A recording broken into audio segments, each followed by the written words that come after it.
Hello everyone and welcome to Marie's Scrappy Creations, where we sew the scraps of your life into beautiful creations.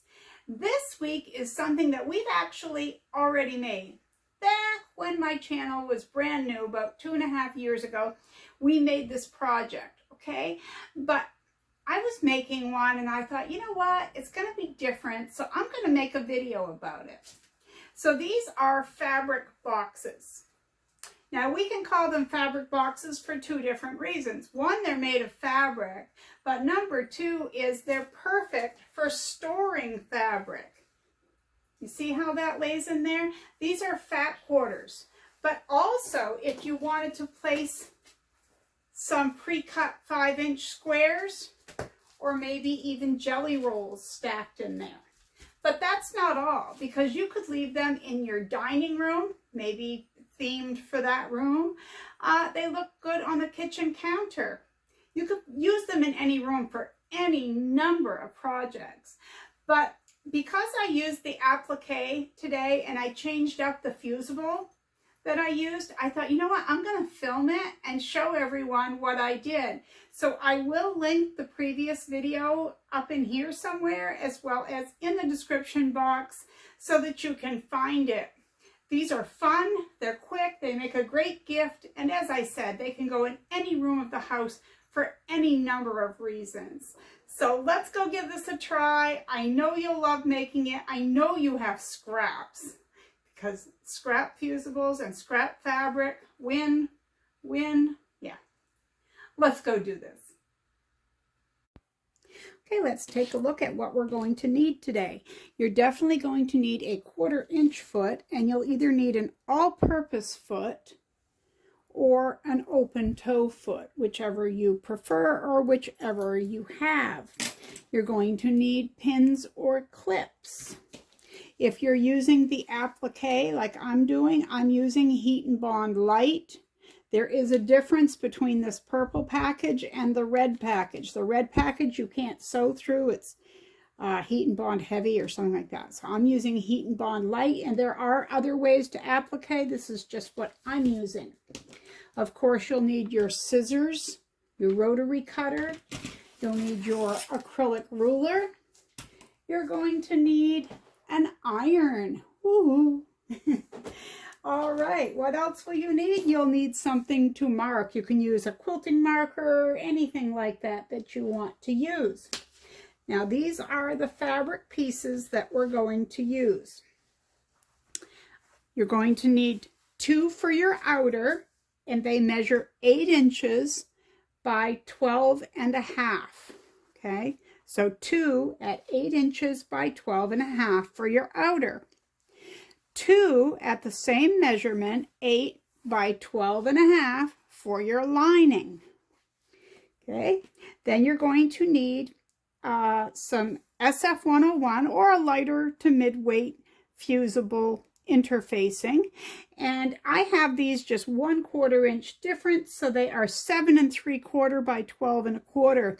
And if you wonder why I have it different, it's because when I place this on my fabric, if I cut it the same size as my fabric, it can easily stick to my iron or to underneath, you know, onto your ironing surface, I guess.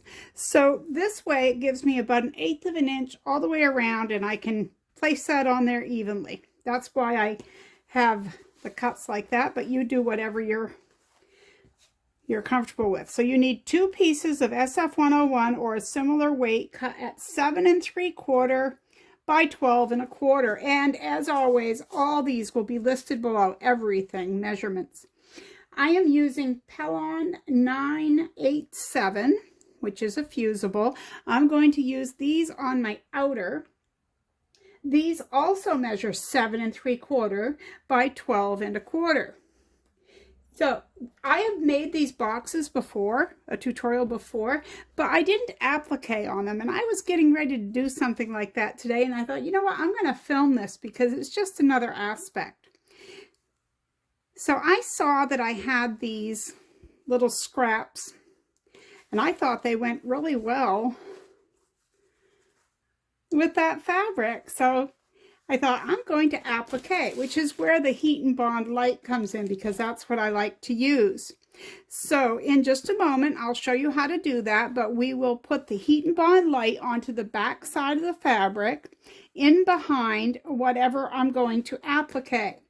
Now, this box being made at the size that it is, you don't want anything any larger than 3 inches tall. You could go wider. You know, I could go right this whole thing.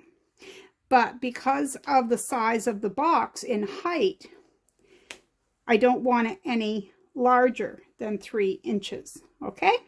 And so maybe you'll want to fussy cut something that you have in your scrap pile. It's a great way to use up some of those scraps that are so pretty, and we all have these little pieces. Okay, so let's get started. The first thing I'm going to do is I'm going to take my outer pieces, both my outer and my lining, and with the back side or wrong side facing, I'm going to place my fusibles, and they go with the nubby or the scratchy side down to the back of the fabric. Okay, now mine are batiks, so either side is the same, but I am putting the SF101 or the lighter weight fusible onto my lining, and I'm using the Pellon 987 on what is my outer, and it really wouldn't make a difference which way you go because it's all about the stability.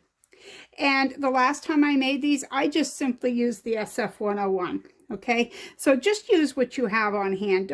Don't worry about anything like that. But let's go fuse our pieces according to manufacturer's instructions, and I'll meet you right back here.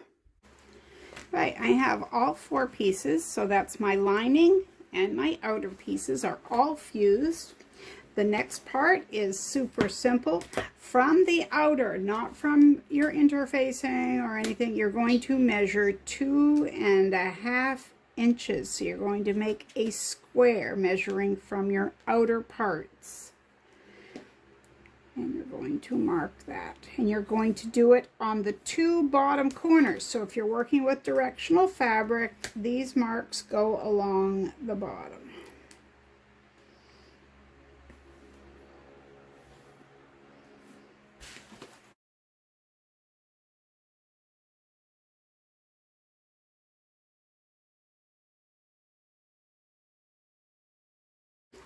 Okay, and just as you may have guessed, we're going to clip those. We're going to cut those. Now what I do, I always double check because we can make mistakes and they're made very easily, as I'm sure you guys know. So the first thing I do when I take my first corner is I check and I make sure that it's 2.5 inches. Excuse me. I have the fan going in here. It's a really hot day. Anyway, so then I take that one that I know is 2.5 inches and I just make sure that all my other cuts match up with that first one.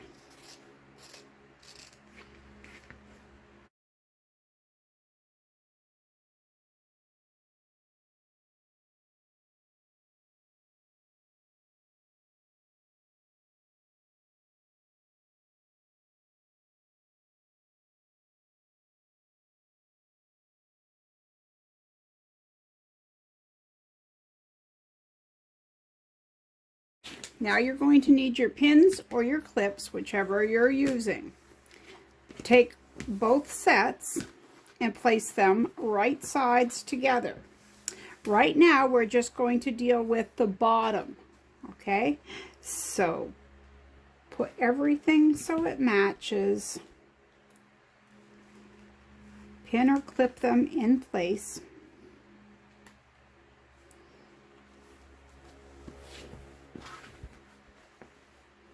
And I apologize if you can hear my fan, but I had to shut my AC off for filming purposes, so I definitely needed the fan today. So we're going to go to the sewing machine and we're going to back tack and sew across and back tack on both of these using a strict 1/4 inch seam allowance.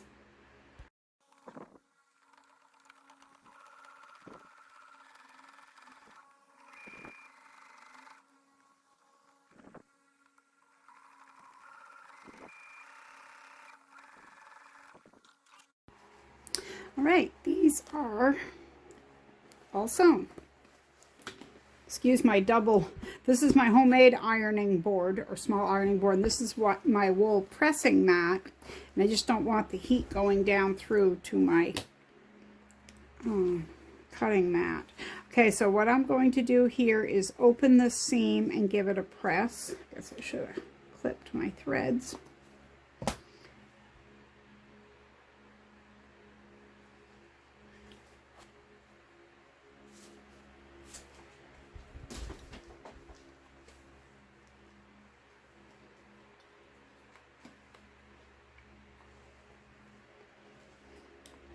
The last time I made these boxes, I top stitched.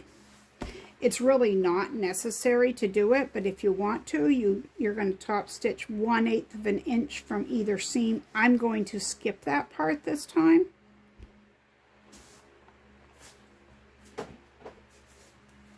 But pressing the seams open on this project can make it lay so much flatter on your seams. So I do advise pressing.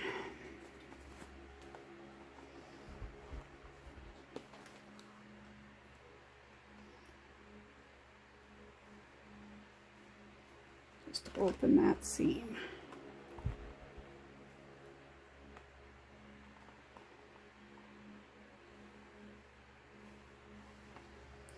Right, now if you're making just a plain box with fabric, and of course you could have pieced all these and everything, but if you're doing that, you don't need to even see the next part, but I'm going to use some appliqué on mine. I want it to have some cute little designs on there. So I'm going to show you how to use the SF or the Heat and Bond Lite. I have some scrap pieces from other projects, so I don't need to cut anything new. You will need some old scissors, or I recommend using old scissors. And then I'm going to see what I want to use. I actually have 3 pieces that go with this theme, the ocean theme. So I want to see what I want. Set those aside for a moment because I might have to press my fabric. At first I was thinking of the turtles, but I really like those shells. The only bad thing is I got to cut right into the center, but it is a scrap, so I guess it's not a huge deal. And this one kind of has some of the same things. Just take a few of those wrinkles out really quickly. See what we have. Now, Heat and Bond Lite is a product that I really enjoy working with. I don't remember life before it because once I found it, I loved it. Okay, I'm only looking for one design on each side of my box. So let's see. And he's a little big. So I think I'm going to go for those shells. So I'm going to need a piece of Heat and Bond that is approximately 3 inches tall, and I'm going to go with about 5 inches wide, just simply to make sure I get it. Oh, that's close enough. I'll make a mark on that and cut that. And again, I'm using old scissors. And what you do is there's a definite side to this. There's a smooth side like paper. That's what your iron goes against, but there's a really bumpy side, and that is what goes against your fabric. So I want to make sure I get this correctly how I want it. I think I want these 2 shells right there. So I'm going to turn the fabric over to the wrong side. You don't need any steam, just some heat, just like that. Okay, there's one side. Now for the other, I don't know, I really wish that one of those turtles would have been the right size. But I have a turtle here, I have a turtle here, so I can cut a piece of Heat and Bond to go on that, because I think this one looks smaller. Yeah, that one's a little big, but this guy down here is just the right size. So I need a piece of heat and bond that's about 4 inches long. So here again, I have that piece.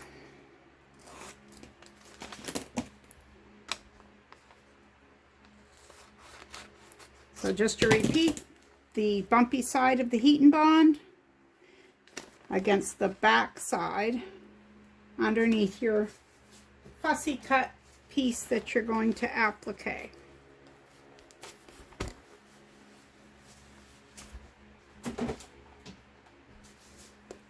All right, we'll let that one cool. We'll go to the first one, wherever I put that.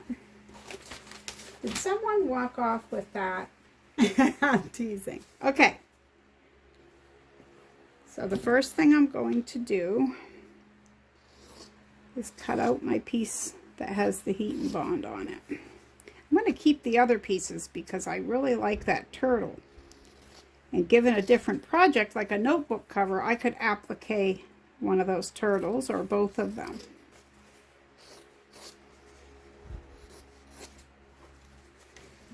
Okay.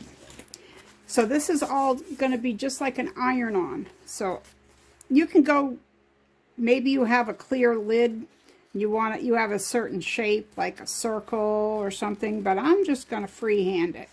I just want to have enough space around that I can stitch. Now you can stitch this down with straight stitching, you can zigzag around it, whatever you want to do.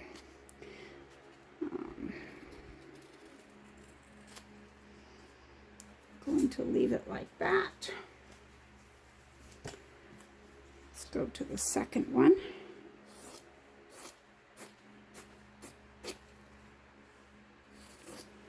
And as I mentioned earlier, there are a lot of different ways to applique. You can turn your edges under, you can do raw edge applique. This is just what I prefer. So if this isn't your thing, you do it however you want. Now see, I kind of got his leg, I guess, his arm, but cut off, but that's all right. I'm not going to worry about that. It's just on the side of a fabric box.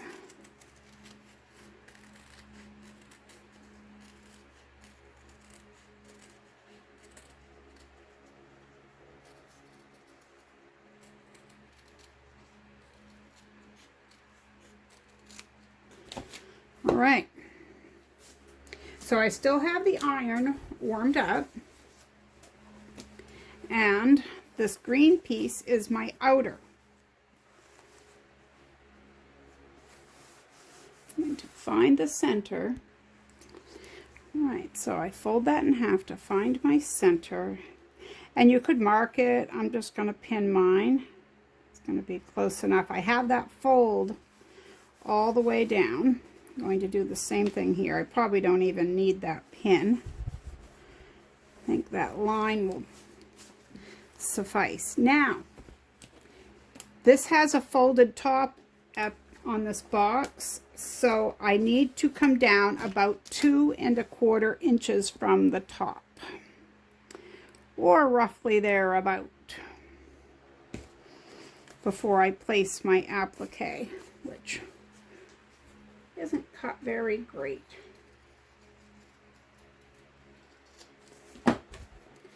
Okay, I'm going to find the center of this, kind of, even though it's not really the same shape all the way around, but that's all right. I'm going to peel off the back of the heat and bond.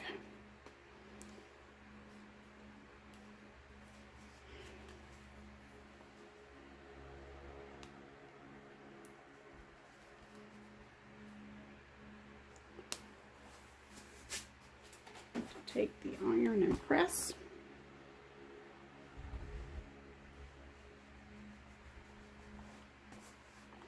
We will be stitching that down. Okay.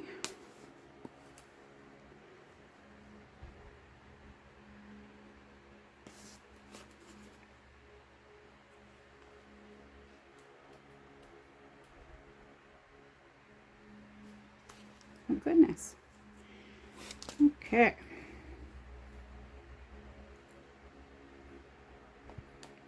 So I could go either way.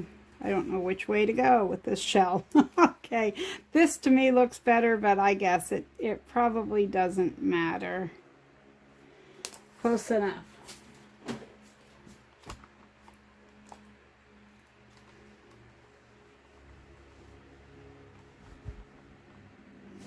I'm going to take this over to the sewing machine. I will let you know the stitch length and width that I'm using. I'm going to do a very, not really a close together zigzag stitch. I just barely need that because this is really holding it on there, but let's go do that.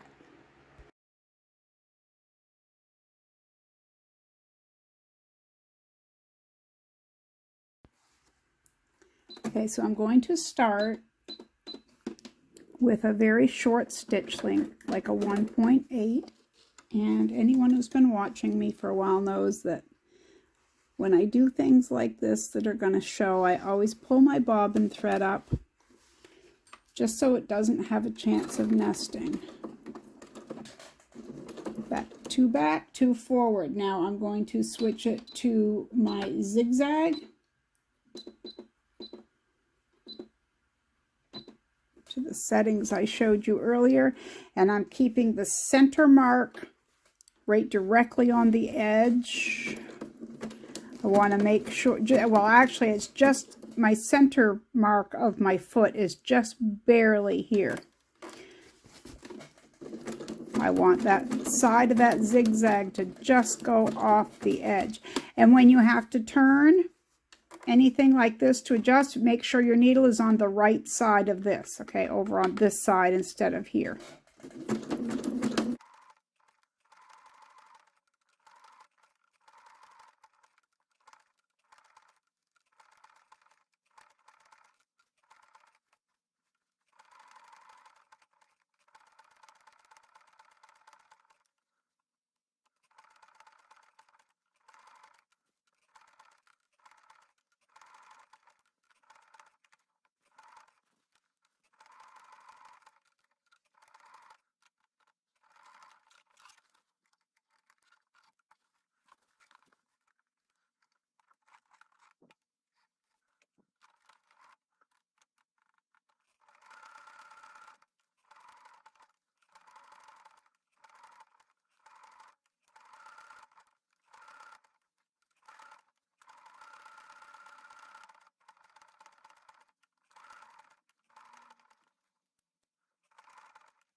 Okay, so we have our outer and our lining. We're going to do the exact same thing to both. We're going to put right sides together.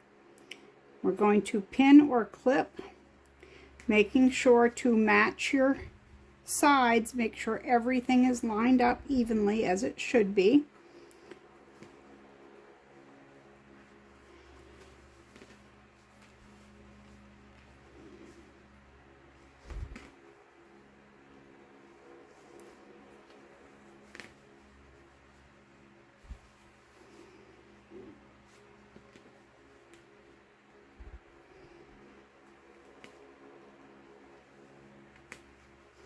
And if you didn't do applique, you can certainly quilt this project. It's a great project for free motion quilting, or, you know, quilting around a design. You can certainly do that if you so are inclined.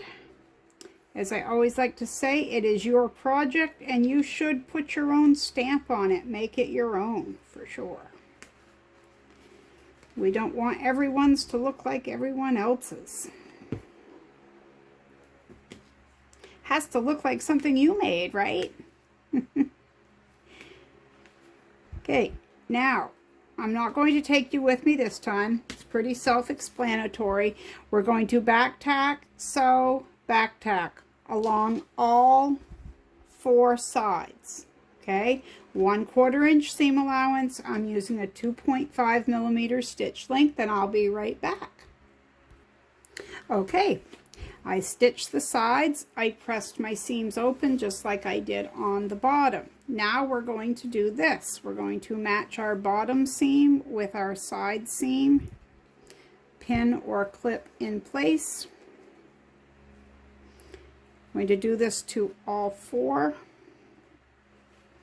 Then we're going to sew them using a 1/4 inch seam allowance, just as we've been doing. We are going to change seam allowances here in just a few minutes for the top, but we haven't gotten there yet.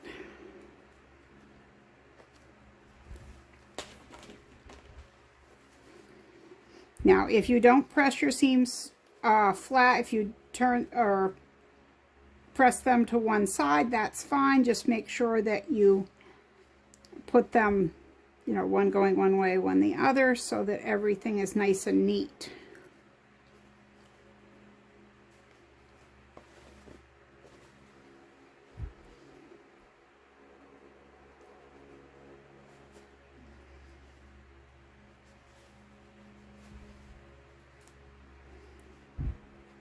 So I'm going to back tack, sew across, and back tack on all 4 of these. You can use a 2 or 2.5 millimeter stitch length. I'm going to do that. I'll be right back. All right, so all 4 of my corners are sewn. Now, one of these needs to go right side out, and it doesn't matter which one. Okay, just do this kind of thing, because what we need is the right sides of the fabric facing each other. Okay, so it doesn't matter if your outer goes inside the liner or vice versa, as long as your right sides are together.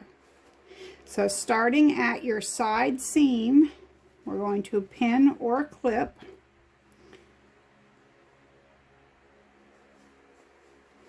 I go on one side and then the other, just to make sure everything starts out even. You also want to make sure as you go around that the top of each of these is even. So before we get too far, I want to stop. I use a different pin because all my pins are going this way, so that the head of the pin is up here. But we need to leave an opening for turning. So if you have a different colored pin or a way to mark it, that's what I would say to do.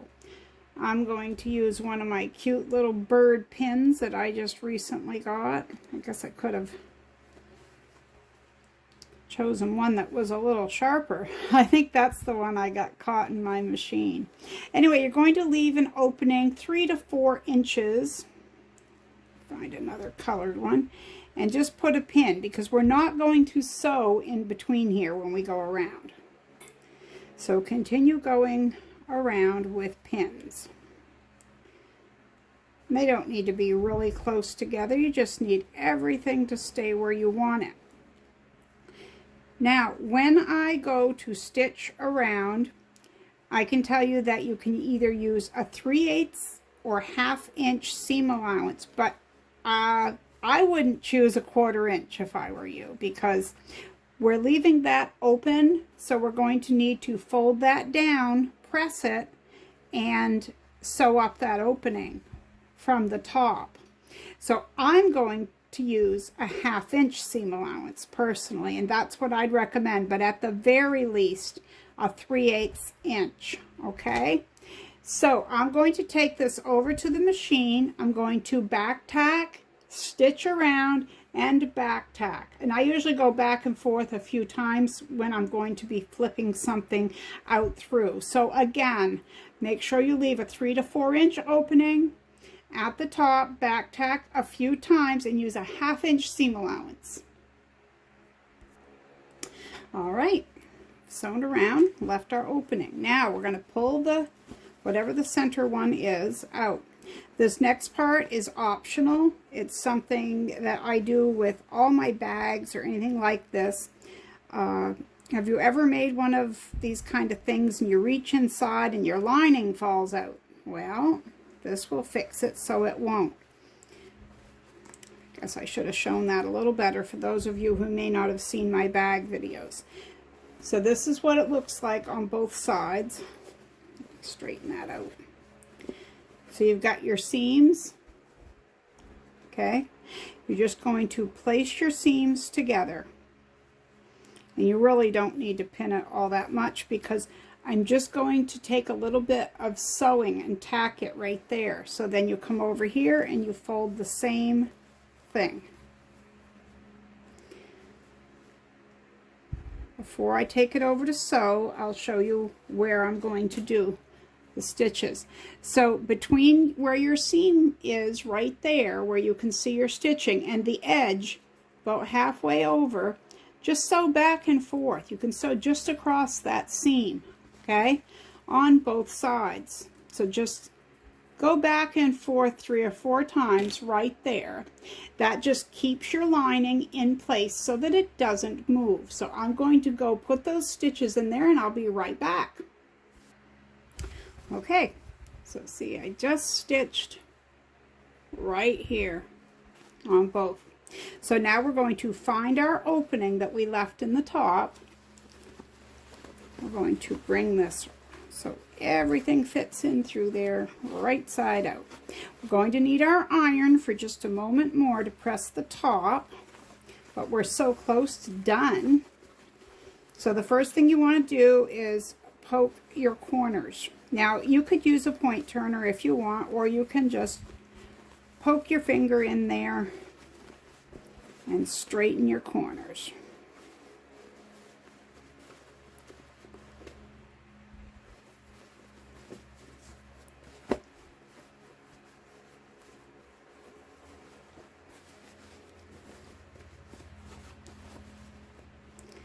So now we need to, I always call it rolling it, just kind of do this till you get the top even.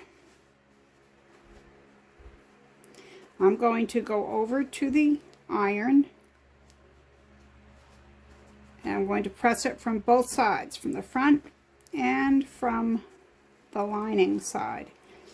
But when you get over here to this, make sure you have everything lined up before you do your opening. Make sure everything is pressed where you want it. Let's pretend this is already pressed. Okay, and then you do this so that it matches. You want that to match exactly. Okay, so I'm going to press this and I'll be right back and show you what I'm going to do next. Okay, I have it all pressed, nice and neat, and everything lined up, and here's our opening. You want to pin or clip. I usually let myself know where the beginning and the end is, so I don't need to pin the rest of the way around because I pressed it. Everything should stay in place just fine.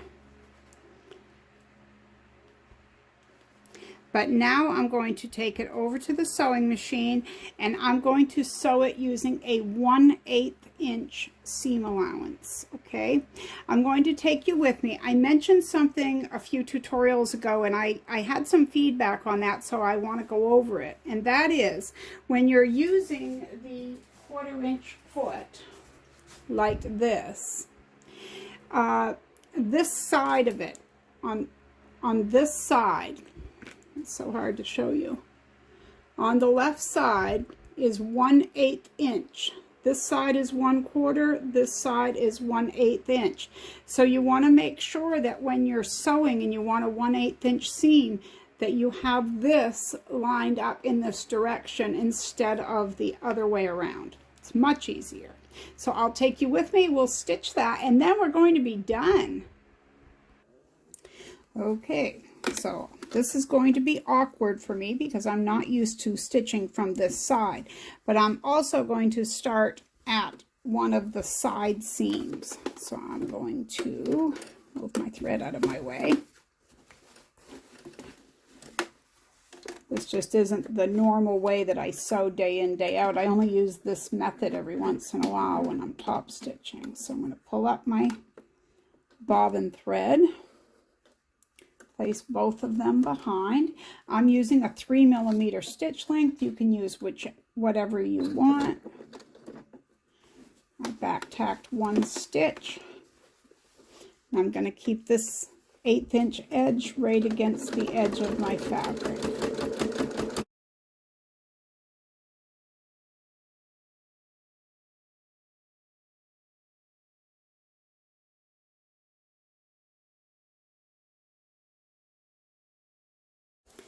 All right, top stitching is done. All nice and pretty. Now you can leave it just as that, like that. I usually fold mine down about 1/2, 3/4 of an inch, just what I like to do, because I think when the lining fabric is, it's kind of like a contrast. All right. Now I'm going to link the last tutorial I did for these. I'm going to link that both in the description box as well as above. But right now I'm going to take this over and I'm going to press this, okay? That's going to be my finishing touch on this, but I'm going to link the other tutorial. I did go over, I think, if I remember right, a few things in more detail, as in, I know I pressed the sides. I pressed here so that it stands up firmer. But all those are just little things that you can add later on. But this has been a quick and fun tutorial. And for those of you who have seen the one that's similar, I apologize, but I was making one of these and I figured that there's a lot of new subscribers since I made this box. So it does fit perfectly. It holds fat quarters, the square pieces of fat quarters. You can stack them right up in here perfectly, or you can just leave this up. You can do the same thing. Boy, I don't know where those red threads are coming from. But it's a great little box. Now you could use a firmer interfacing if you wanted, a firmer fusible like Decoville or something like that. It's totally up to you, whatever you want to use. But anyway, around it, I want to thank you for watching. And if you haven't already, please think about subscribing. But at the very least, leave me a like if you like it. Share it. Maybe someone you know would like to make one to fit their fat quarters in, or maybe you just want it for on your coffee table or your dining room table to put decorations in. You can make it with any fabric you have and totally scrap worthy. Thank you so much, and I'll see you next time. And remember, be kind out there. The world needs more of that. Take care.